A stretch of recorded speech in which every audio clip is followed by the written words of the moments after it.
Chers compatriotes d'Algérie, bonsoir à vous tous. Chers compatriotes d'Afrique du Nord, bonsoir à vous tous. À vous tous. Nous venons tout juste de nous adresser à la directrice générale du Fonds monétaire international dans une première partie et ainsi qu'au président de la Banque mondiale, respectivement Madame euh, Kristalina Georgieva et M. David Malpass. Dans notre message, nous les avons informés que nous nous adresserons aussi à nos compatriotes d'Algérie et nous allons associer nos sœurs et frères d'Afrique du Nord. La situation en Algérie est quasi rouge. Nous sommes usés par toutes les interventions que nous avions faites par le passé. Nous sommes usés par la faiblesse de tous les États de l'Afrique du Nord. Nous sommes choqués par nos pays voisins qui utilisent le franc CFA. Donc, dans nos mots à nos compatriotes d'Algérie, dans lesquels cette fois-ci nous serons encore plus sévères dans nos propositions. Nous demeurerons dans cette forme respectueuse, chaleureuse et sincère.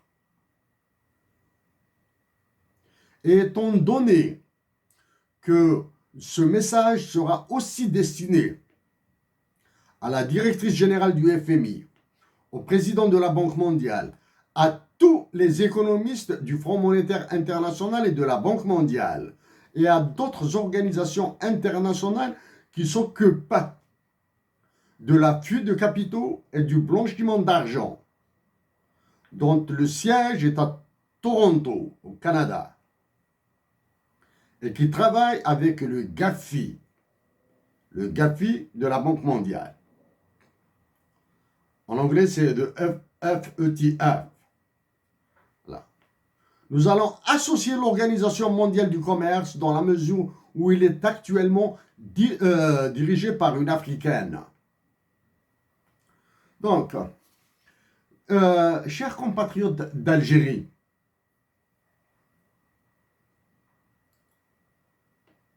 au début de la guerre de libération nationale, Hussein Aït Ahmed a négocié avec John Dulles, secrétaire d'État américain, et des agents de la CIA à Tripoli. John Dulles a dit de Hussein Aït Ahmed qu'il était doux dans la voix, silken tone. Il avait un ton en soie, le tissu. Mais he was a hard marble in words. Ces mots étaient aussi durs que le marbre. Donc nous, même si nous sommes carrément poussés dans nos derniers retranchements après le déluge qu'a commis le roi de France et de ses colonies africaines, l'actuel président de la France, en Algérie. C'est un déluge qui s'en est suivi. Nous demeurons toujours dans cette forme respectueuse, même si par moments nous aurions aimé utiliser des mots plus durs. Mais nous allons demeurer sur cette ligne de mots mesurés, même s'ils sont durs.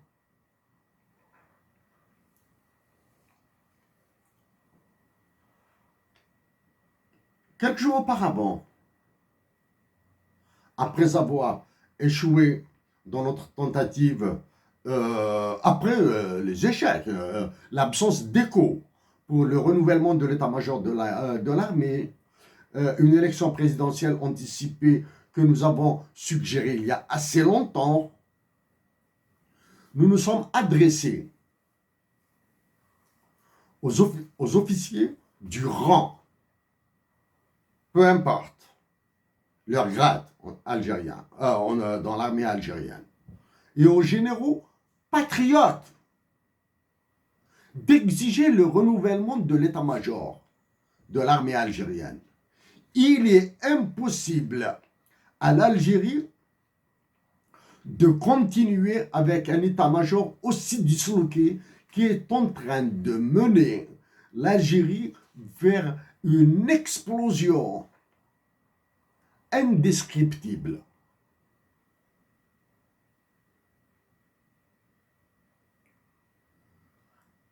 Par anticipation, nous avions dit qu'après le départ du roi de France et de ses colonies africaines, l'actuel président de la France, il y aura une déferlante de pression sur l'Algérie par les autres puissances. Elles se sont réalisées.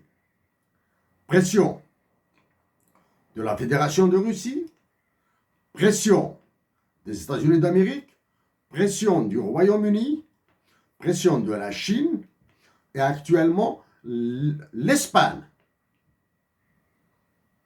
est revenue. En attendant le retour de l'Italie sur les pressions internationales, dans l'espace public international, dans l'espace commercial international,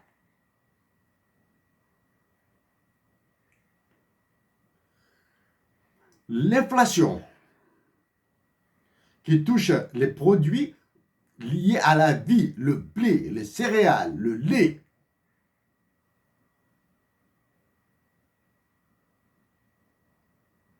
fait vraiment peur. Nous avons parlé de menaces de famine sur l'Algérie. Que dire des autres pays africains, les pays voisins et tous les pays qui utilisent le franc CFA? Les situations sont comparables. Mais ce sont les impacts internationaux qui sont différents. L'impact international de l'Algérie est plus lourd pour des raisons historiques. Donc, à tous les responsables des unités militaires en Algérie, à tous les responsables des bâtiments officiels de l'Algérie, comme les ministères, nous vous suggérons de mettre en berne le drapeau national. Mettez-le en berne et hissez le drapeau français dessus. Quant au drapeau algérien, il sera hissé par les populations algériennes.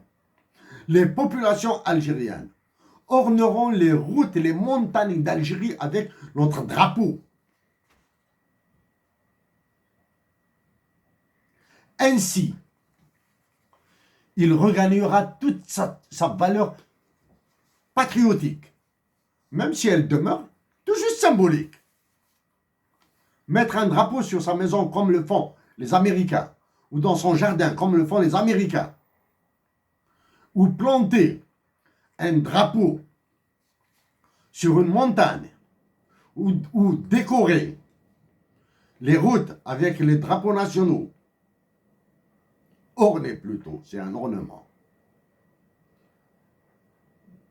n'est que symbolique, mais c'est une symbolique extrêmement forte.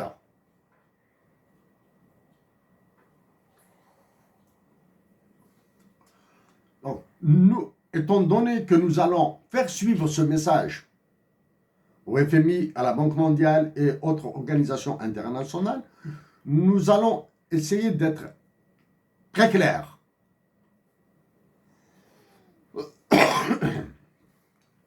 Ce sont des propositions que nous avons faites auparavant, plutôt des suggestions que nous avions faites il y a assez longtemps. Nous aussi, nous voulons une Algérie nouvelle.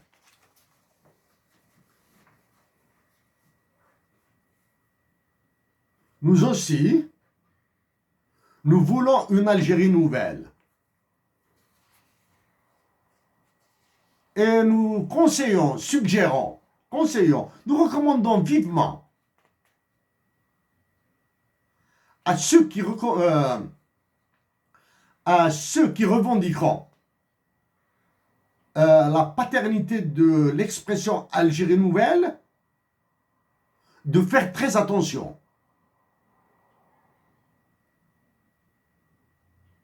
Parce que nous l'avons utilisé durant la rédaction de notre ouvrage, le livre de la jarre pour la patrie, en fin 2016 et qui a été publié en 2017. Nous ne revendiquons absolument aucun monopole sur l'usage des mots.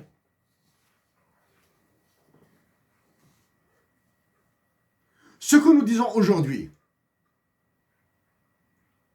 c'est que nous avons échangé avec les responsables de la campagne électorale de l'actuel occupant d'El Mouradia. Par abus de langage, nous dirons présidence de la République. Voilà. Donc, aux économistes de la Banque mondiale et du FMI, c'est aussi valable pour vous, ce que nous allons dire. C'est pour vous montrer notre niveau d'ouverture à des discussions, à des négociations. Afin de freiner la spirale inflation-salaire. Augmentation des prix, augmentation des salaires. C'est ce qu'on appelle, c'est ce qui est appelé une inflation, une spirale. Une spirale. Suggérons, nous l'avons déjà fait, la réduction des salaires et des pensions de retraite. En un mot, des revenus. La suppression des primes stupides et idiotes que sont les primes de rendement individuel et primes de rendement collectif. Suppression. En contrepartie, réduction du temps de travail pour la relance de l'emploi en Algérie. Pour la suppression de la PRI, des primes de rendement individuel et primes de rendement collectif, elles seront versées dans un fonds qui sera pour partie réparti entre les travailleurs à part égale. À part égale. Parce qu'il est impossible de mesurer le rendement du directeur général ou du ministre ou d'un travailleur et de comparer. Donc la répartition sera parfaitement égalitaire. Ça, c'est pour une partie. Une autre partie de ce fonds sera destinée au réinvestissement. Voilà.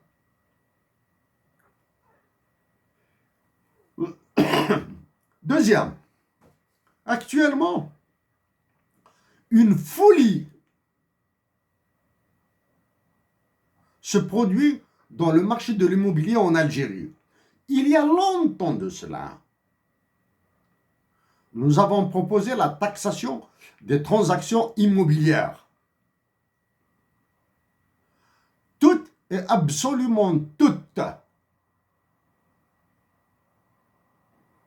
Parce qu'il y a des logements, des maisons qui ont été réalisés dans le cadre de ce qui est appelé la protection sociale. Et il y a des châteaux, des villas qui ont été construits après le détournement de terres agricoles. Donc, il y a actuellement, le marché de l'immobilier en Algérie est pris de folie.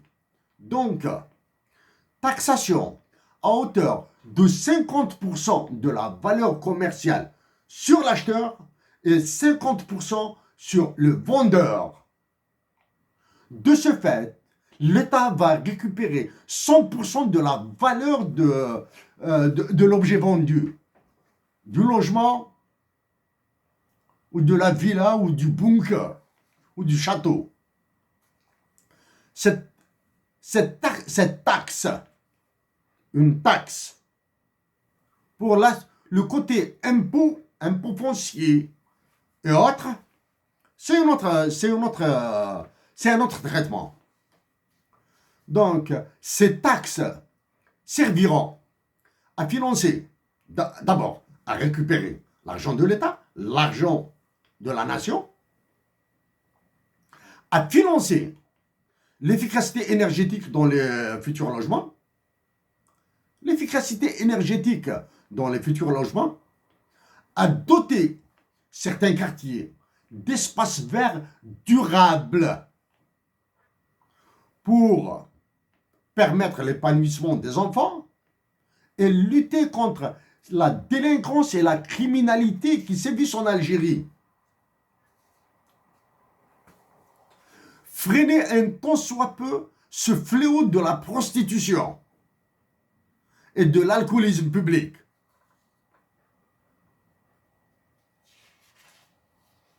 Après le tsunami du roi de France et de ses colonies africaines, l'actuel président de la France,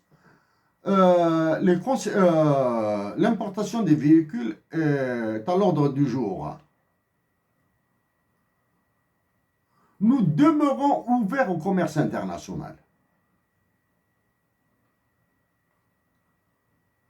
Nous répétons que l'Algérie est incapable de fabriquer même des bicyclettes,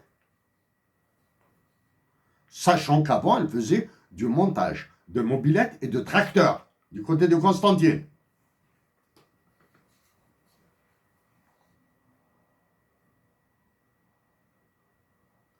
La taxe sur l'acquisition d'un véhicule neuf doit équivaloir celle qui est en usage au Danemark. Cette taxe doit dépasser les 200%. Nous répétons, le taux de la taxe sur les véhicules neufs doit dépasser les 200%. Cette taxe, elle va servir à financer les projets de développement durable,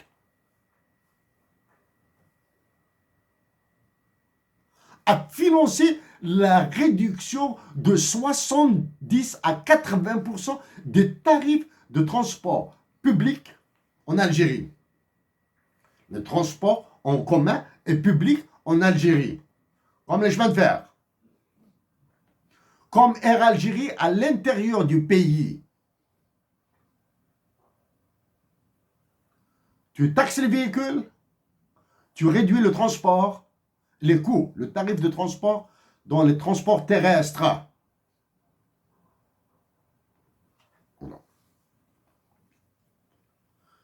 Cette taxation, pour partie, elle ira à un fonds de protection de l'environnement.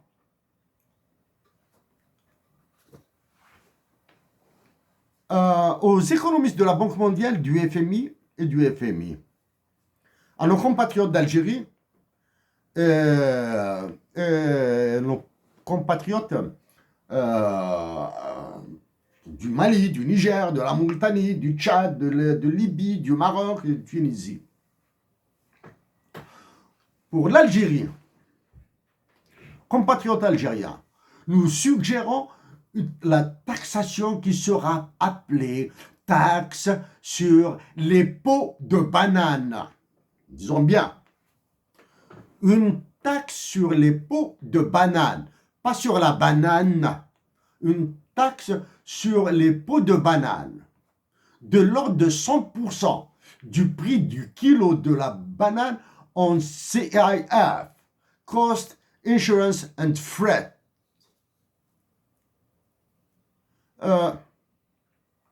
Taxation des pots de banane.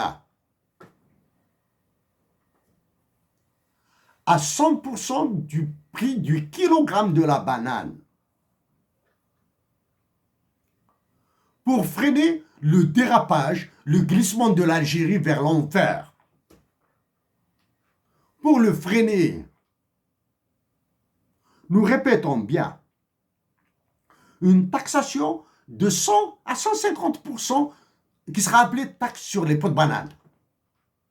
Pots de banane. Nous rappelons aux économistes de l'Union européenne, du Fonds monétaire international, de la Banque mondiale, que l'un des procès les plus terrifiants qui a été instruit et réglé par l'organe de règlement des différends de l'Organisation mondiale du commerce a été celui de la banane, qui a opposé les pays des Caraïbes et du Pacifique à l'Union européenne. L'Union européenne a réagi en groupe, en tant qu'union. Et bien sûr, appuyés par les États-Unis d'Amérique, les pays des Caraïbes et du Pacifique ont gagné.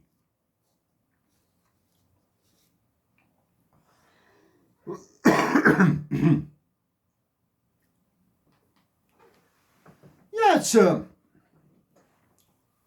Aux économistes du Fonds monétaire international et de la Banque mondiale, de l'Union européenne, aux dirigeants politiques de l'Union européenne.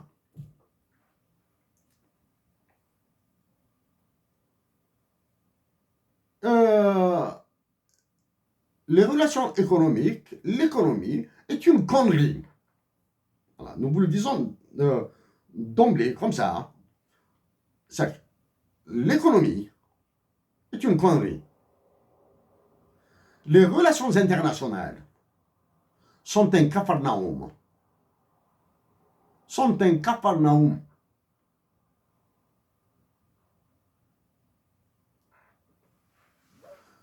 Actuellement, l'Algérie tente d'organiser coûte que coûte un sommet de la Ligue arabe.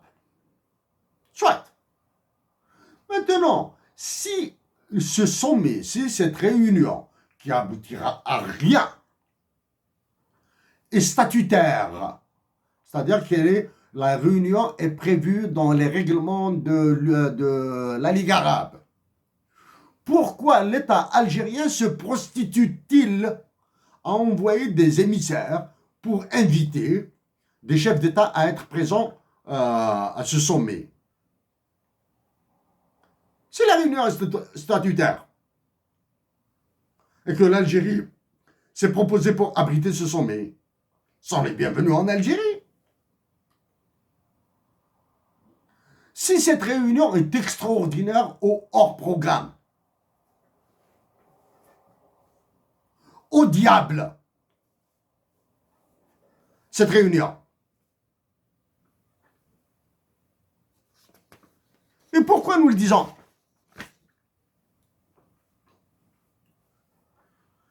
Parce qu'actuellement, nous sommes soumis à un chantage par les pays du Golfe et l'Arabie Saoudite. Oui, nous viendrons au sommet de la Ligue arabe à Alger qui se tiendra, s'il vous plaît, 1er novembre, pour cacher encore la révolution algérienne, pour aboutir à un double zéro. Ils vont encore insulter la guerre de libération nationale et la révolution algérienne dans son ensemble. Le Qatar, les Émirats arabes unis, le Koweït, l'Arabie saoudite nous font le chantage de leur présence par les terres du Sahara pour qu'ils développent leur agriculture, pour qu'ils fassent le même massacre qu'ils ont fait en Éthiopie. Nous travaillerons fort pour que cette option de cession des terres sahariennes aux pays du Golfe et à l'Arabie Saoudite soit annulée. Pourquoi? Parce qu'il suffit de construire des baraquements et faire travailler au moins les prisonniers algériens, les détenus, leur permettre une réinsertion avec une action patriotique.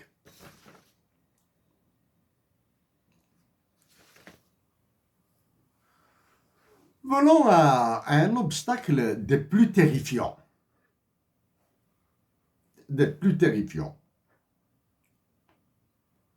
Les 50 États des États-Unis d'Amérique ont une monnaie commune. Aux États-Unis d'Amérique, il y a 50 États. Chaque État a son dirigeant, a son PIB, a ses taux de chômage, a ses ressources naturelles, a ses technologies, a son économie. Les 50 États utilisent la même monnaie, le dollar US en l'occurrence. En Europe, il y a une Union européenne qui défend les intérêts de toute l'Europe, y compris des pays qui sont en dehors de l'Union européenne. Nous pensons à de la zone euro. Ils défendent les intérêts de toute l'Europe. Certains pays de l'Union européenne qui commencent à se disloquer ont une monnaie commune qui s'appelle l'euro, qu'ils nous imposent. En Afrique du Nord, nous avons les monnaies les plus disloquées de la planète. Algérie, Tunisie, Maroc et franc CFA. Dirham marocain, dinar algérien, dinar tunisien et le franc CFA. Des monnaies complètement disloquées. Avant toutes ces histoires de négociations internationales dans le cadre de l'économie géographique, etc., négociations sur les parités monétaires, toute l'Afrique du Nord. Si les pays voisins par le sud de l'Algérie veulent entrer dans cette action patriotique, solidaire, patriotique pour toute l'Afrique, solidaire pour toutes les nations, les peuples africains, ils sont les bienvenus. S'ils veulent rester victimes de ce fiducide qu'ils subissent de par la France, grande misère leur face. Mais nous serons solidaires des nations. Nous demeurerons solidaires des nations. Si ces négociations entre tous ces pays échouent, l'Algérie doit s'aligner, doit aligner son taux de change sur la monnaie la plus forte d'Afrique.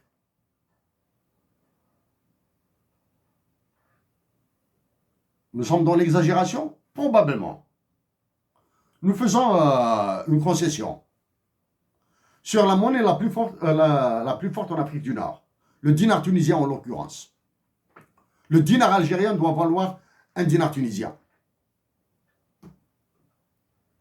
Ceci, c'est des négociations capotes. À M. David Malpass de la Banque mondiale, à tous les économistes du FMI, de la Banque mondiale et de l'OMC. Actuellement, l'Organisation mondiale du commerce est dirigée par une Africaine qui est spectatrice dans les drames, dans les tragédies qui se produisent en Afrique. Nous vous rappelons que quand la question des taux de change a été soulevée à l'OMC, le directeur général de l'époque, à l'époque, où cette question a été soulevée, était le Français Pascal Lamy. Sa réponse laconique et cinglante a été: adressez-vous au FMI pour les questions monétaires. Allons-nous revenir vers les théories de David Ricardo? Sont anciennes. Allons-nous revenir vers les négociations entre Harry Dexter White et John Maynard Keynes à Bretton Woods, et la bataille qui se sont livrées justement sur la domination monétaire? Non. L'histoire est faite. Les mauvais résultats de cette histoire doivent être évités. C'est pour cette raison que nous insistons sur l'alignement du taux de change du dinar algérien sur la monnaie la plus forte en Afrique du Nord. Autre aspect.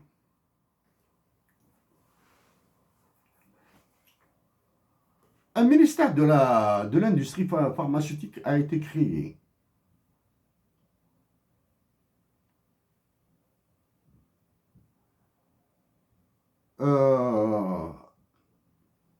Nous évitons de lire la presse algérienne. Les journaux algériens, nous évitons de les lire. Nous nous informons, nous tirons les informations auprès de l'APS. Et stop.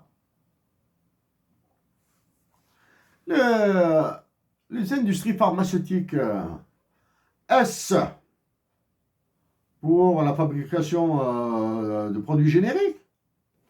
Bienvenue. Bienvenue. Fabrication de produits génériques en Algérie? Oui. Il y a un aspect, autre aspect, que nous avons soulevé en 2014. Les brevets. Les ressources naturelles en Algérie et les pratiques médicinales seront-elles cédées aux firmes étrangères?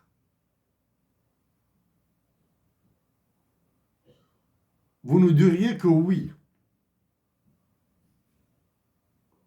Donc là, ce sera un autre acte additionnel de fascisme contre la nation algérienne. Ça, c'est pour. Nous tentons d'être brefs. Parce que nous interdisons de nous étaler dans tous les détails. Parce que les économistes de la Banque mondiale et du FMI veulent aller vers l'essentiel. Et aux économistes du FMI et de la Banque mondiale, nous leur répétons que leur action en faveur des droits de l'homme en Algérie est plus importante que celle de l'ONU et de son commissariat aux droits de l'homme actuellement. C'est au FMI, à la Banque mondiale, à l'OCDE, à l'Union européenne de demander la libération immédiate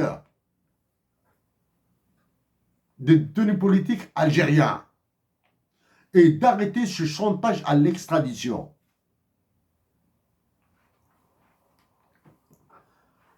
Au début, nous avons parlé de l'environnement, de la taxation, des véhicules, taxation sur des dites pots de banane, taxation sur l'immobilier. De non reste la nature.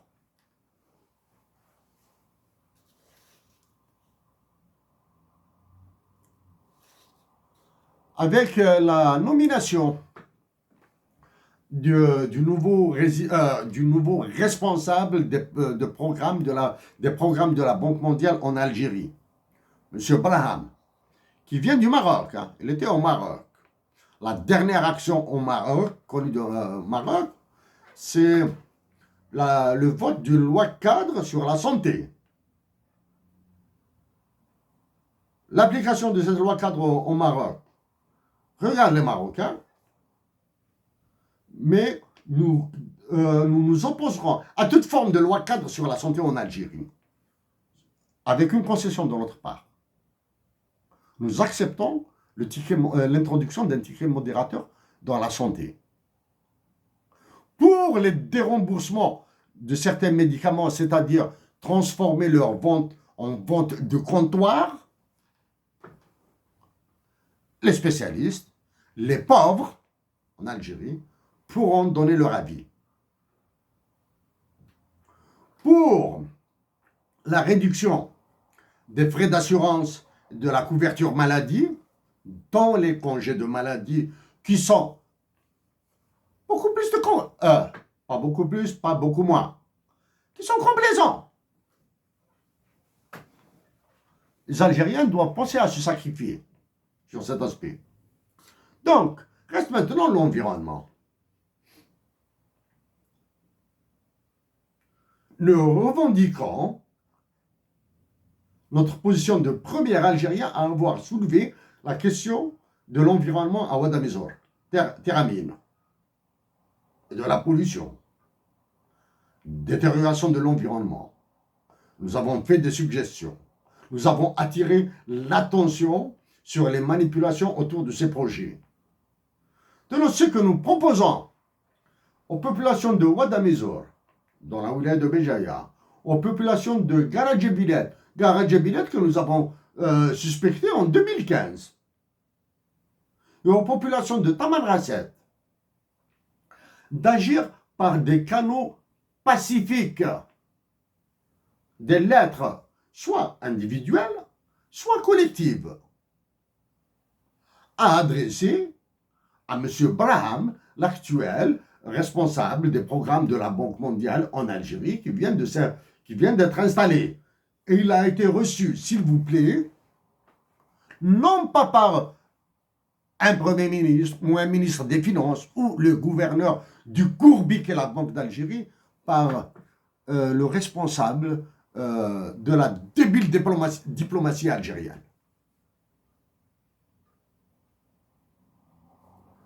Pendant ce temps-là, nous ne pensons pas. Nous sommes sûrs qu'ils ont des difficultés dans les négociations de l'endettement international de l'Algérie. Et c'est pour cette raison qu'ils vont vous taper à chaque fois que vous bougerez. Et c'est pour cette raison que des procès sensationnalistes, des procès de personnages seront organisés. C'est pour cette raison que des arrestations se produiront. Donc, aux populations de Ouadamezor, Garadjebilet et de la région de Tamanrasset, saisissez M. Braham de la Banque mondiale en Algérie avec des lettres dans lesquelles vous allez lui demander de se présenter sur les lieux, qu'il vienne voir avec ses yeux, pas avec film et vidéo. Ça c'est après, ça c'est de la documentation technique.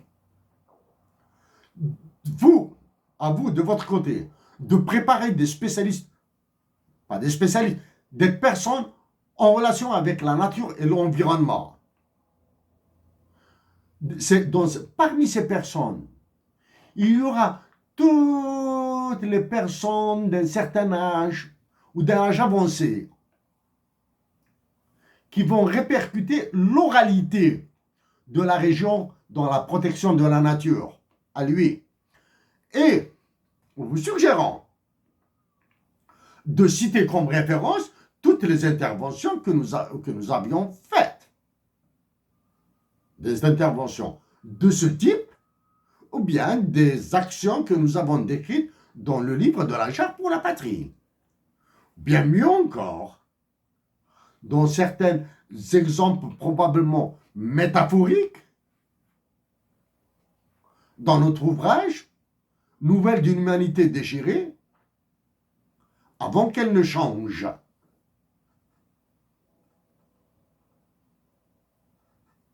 Vous pouvez citer, nous avons contacté des responsables du consensus de Washington sur les 10 plus grands problèmes de la planète. Nous avons eu une réponse. Mais la question à laquelle nous avions eu réponse concernait plutôt des calculs mathématiques précis. Donc, chers compatriotes de Wadamizor, de Garajebilet et de Tamanrasset,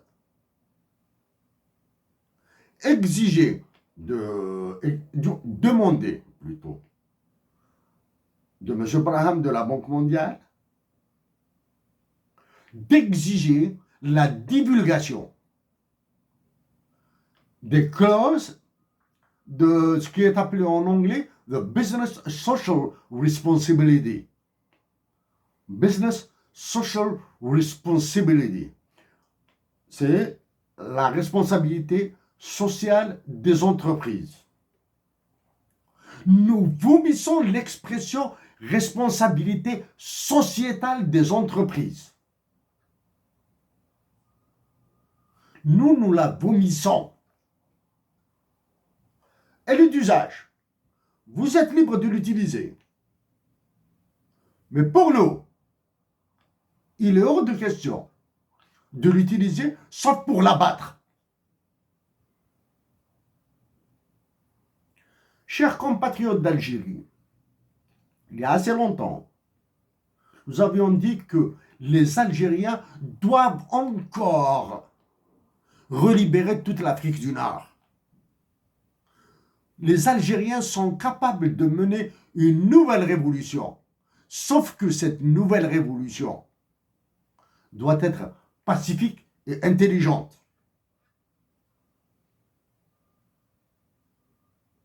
Chers compatriotes d'Afrique du Nord,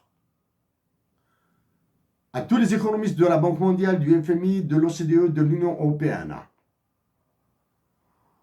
aux responsables de la Banque mondiale, à M. David Malpass, Mme Kristalina Georgieva du FMI, à Mme Ursula von der Leyen de l'Union européenne, s'il vous plaît, de grâce, pour l'amour de Dieu, arrêtez de flagorner notre Algérie.